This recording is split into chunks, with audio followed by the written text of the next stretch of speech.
On n'a rien à cacher, un podcast du collectif Rescapé. Bonjour Daniel. Bonjour. Merci d'avoir accepté de participer à un nouvel épisode de notre podcast On n'a rien à cacher. Et aujourd'hui, nous allons parler de la solitude. Pour commencer, Daniel, peux-tu nous parler de l'environnement et le contexte familial dans lequel tu as grandi ? Moi, je suis né à Chamonix, donc à la montagne.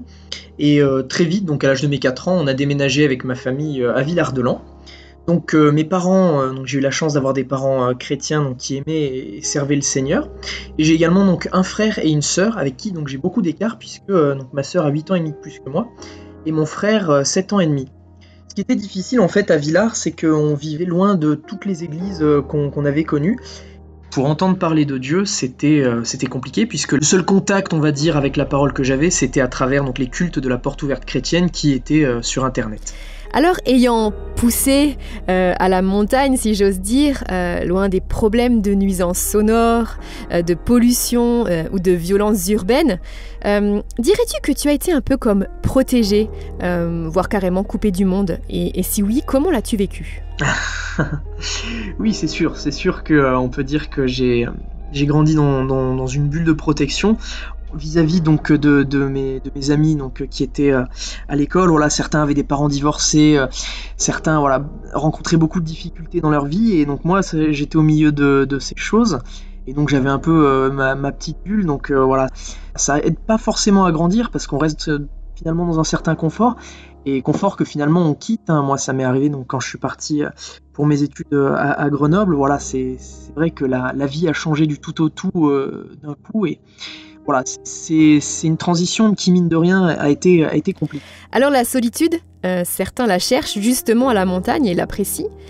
Mais en ce qui te concerne, tu ne l'as pas vraiment cherché, la solitude s'est plutôt imposée dans ta vie. Et si tu es là pour en parler, c'est parce que tu en as souffert à un moment en particulier. Daniel, cette solitude était-elle réelle ? Étais-tu seul parce que tu n'avais pas d'amis ou bien était-ce plutôt un sentiment profond qui était dans ton cœur ? Oui, effectivement, il y a eu beaucoup de solitude, donc j'ai ressenti beaucoup de solitude, elle était réelle. Déjà à commencer par le fait que donc, j'avais pas mal d'écart d'âge avec mon frère et ma sœur, et mon entrée au collège a signé le départ donc, de mon frère de la maison pour ses études supérieures. Et subitement, donc, je me suis retrouvé un peu seul à la maison, alors que finalement j'étais très proche de mon frère et ma sœur. Et c'est vrai que mine de rien, moi, donc en étant dans ma bulle, j'ai eu un peu de mal à m'intégrer, donc d'autre part. Et du coup, je suis entré dans une mécanique où j'essayais de plaire au maximum aux autres sans forcément y arriver. Et donc je suis resté assez seul. Et donc plus j'étais seul, plus j'essayais de plaire. Et donc je me suis enfermé un peu dans un cercle vicieux. Daniel, tu as grandi dans une famille chrétienne et aimante. Mais je crois savoir que compte tenu de votre éloignement géographique, tu vivais ta foi un peu comme tu le pouvais. Peux-tu nous en dire plus à ce sujet ?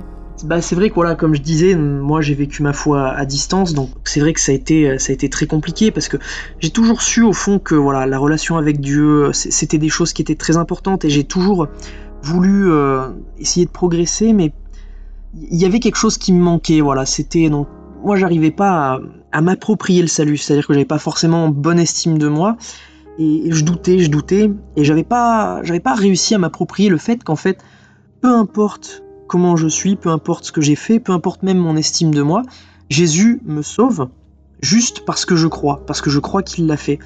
Et finalement, j'étais un peu dans un état où j'avais honte par rapport à eux d'être pécheur. Donc c'est sûr que ça a jamais facilité ces rassemblements. Ça m'a toujours coupé de recevoir les bénédictions que j'aurais dû, puisque j'avais toujours ce regard sur moi qui pesait à chaque fois. Alors selon toi, et avec le recul, quelles ont été les conséquences de cette solitude dans ta vie de foi ? Moi, c'est vrai que je priais beaucoup par intérêt, j'avais du mal à prier pour les autres. C'est vrai que c'est toujours une division à l'intérieur, c'est parler à Dieu tout en sachant que au fond, on est pécheur. Je me prenais énormément la tête, ça m'a pas aidé à changer la vision que j'avais de moi-même. Alors, à l'adolescence, je le sais, parce que tu me l'as dit, tu es tombé dans la pornographie et tu étais addict pendant plusieurs années.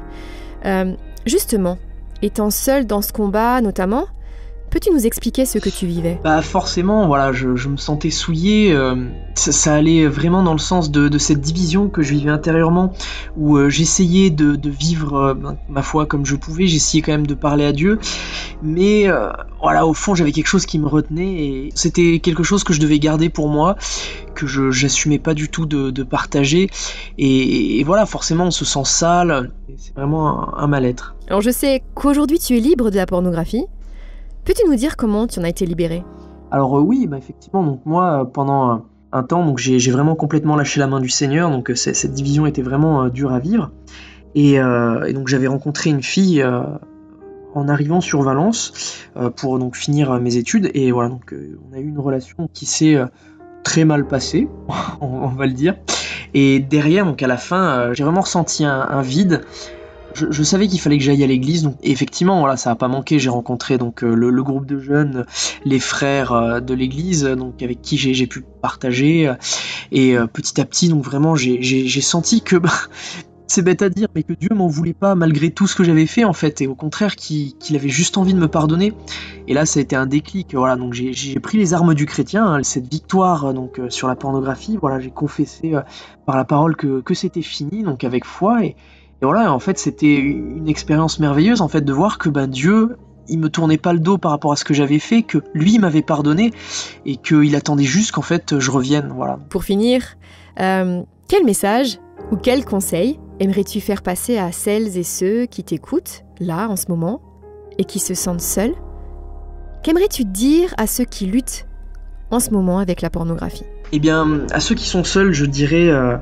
Parlez à Dieu, demandez-lui de rencontrer du monde. Ne vous fermez pas peut-être dans des conforts, voilà, comme moi j'ai fait, de rester dans un confort, mais voilà, ça implique de rencontrer des gens, ça implique toujours de se dépasser soi-même, de sortir des sentiers battus, et voilà. L'idéal franchement c'est voilà, d'être proche d'une église. Quand c'est pas possible, voilà, essayez au moins d'avoir des personnes très proches sur qui on peut compter. Et à ceux donc qui luttent contre la pornographie, voilà, je vous encourage vraiment à ne pas baisser les bras. Voilà, c'est pas parce que vous avez chuté une fois que Dieu, voilà, vous condamne. Il faut avoir de la persévérance. Il faut toujours combattre. Voilà, il faut jamais quitter cette optique. Voilà, quand on tombe, on demande pardon à Dieu. Et il est fidèle et juste pour nous pardonner, et après il nous remet sur le droit chemin. Et voilà, donc je vous encourage vraiment à prendre les armes, à confesser à chaque fois que c'est fini, à confesser que voilà, vous avez la victoire, et elle viendra parce que Dieu ne vous laisse pas seul. Un grand merci Daniel. C'était On n'a rien à cacher, un podcast du collectif Rescapé, produit par Trésor Média.